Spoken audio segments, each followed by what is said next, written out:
This is Camille Ross. I'm a research technician at the Tandy Center for Ocean Forecasting at Bigelow Laboratory for Ocean Sciences, and I'll be presenting on my work predicting endangered North Atlantic right whales using prey fields.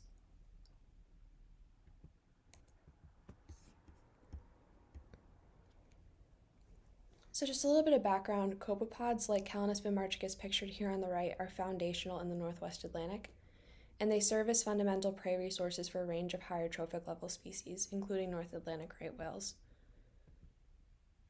So critically endangered North Atlantic right whales feed on Calanus bimarchicus, Centropodes typicus, and Pseudocalanus species in their summer and spring foraging grounds. And literature suggests that right whales may target high-density copepod patches as opposed to straight abundance.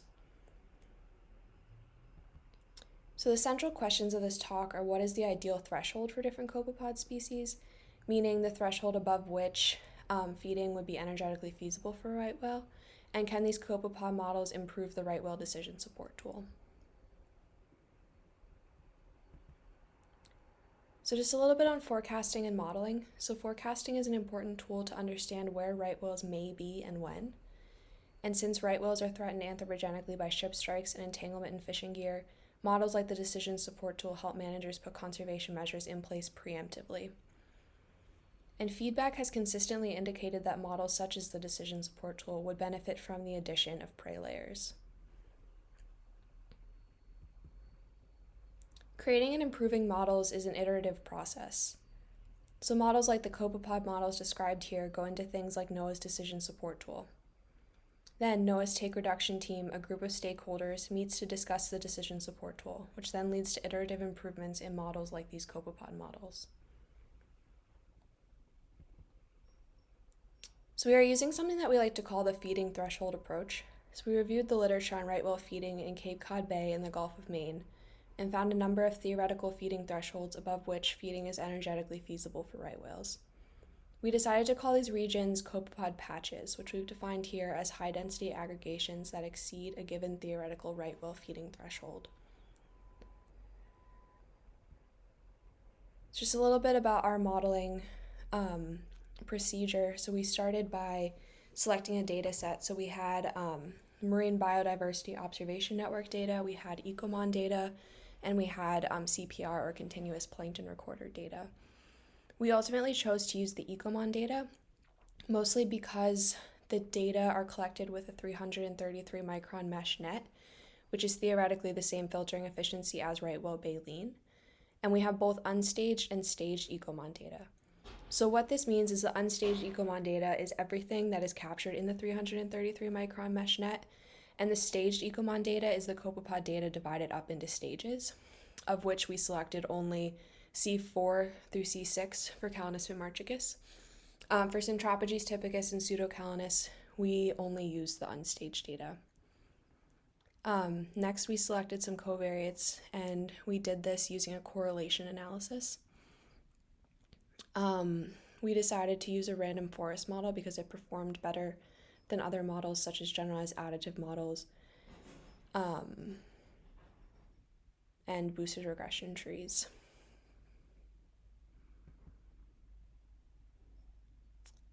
So the previous slide went over how we modeled patch formation, and this slide depicts the results of putting those models, those patch formation models, into the right whale decision support tool.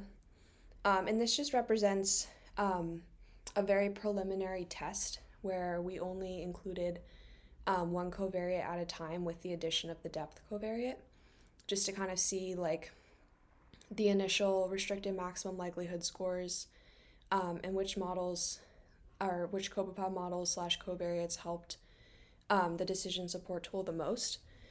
And so a lower REML score is considered superior.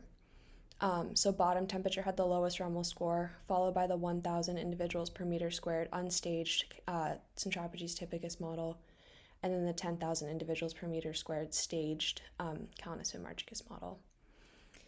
So these are only the top 10 covariates, but the full list is probably about 20 covariates long, and things like chlorophyll ended up with one of the highest REML scores, which is an interesting result because chlorophyll is often relied upon as a proxy for copepod production.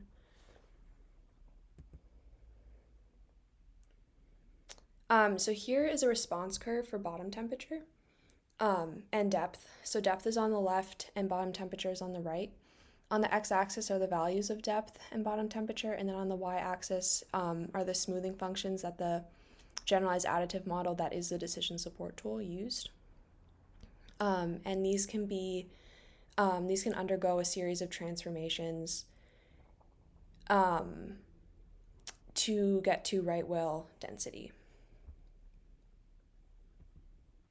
And here's just the same thing for the 1,000 individuals per meter squared Centropodes typicus model on the left, and the 10,000 individuals per meter squared staged Calanus vimarchicus model on the right.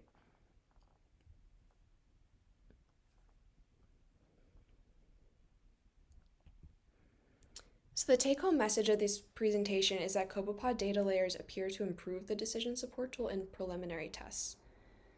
Again, these were like very preliminary tests, and we have a series of future goals that we would like to accomplish.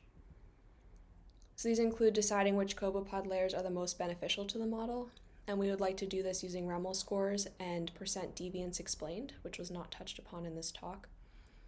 We would also like to run a model with all the covariates, including only the best copepod models, and compare it to a model run with all the covariates without copepod models to see if there is an improvement in the REML score or percent deviance explained. We also plan to undertake extensive model validation, and we would also like to understand the seasonal contributions of different copepod data layers.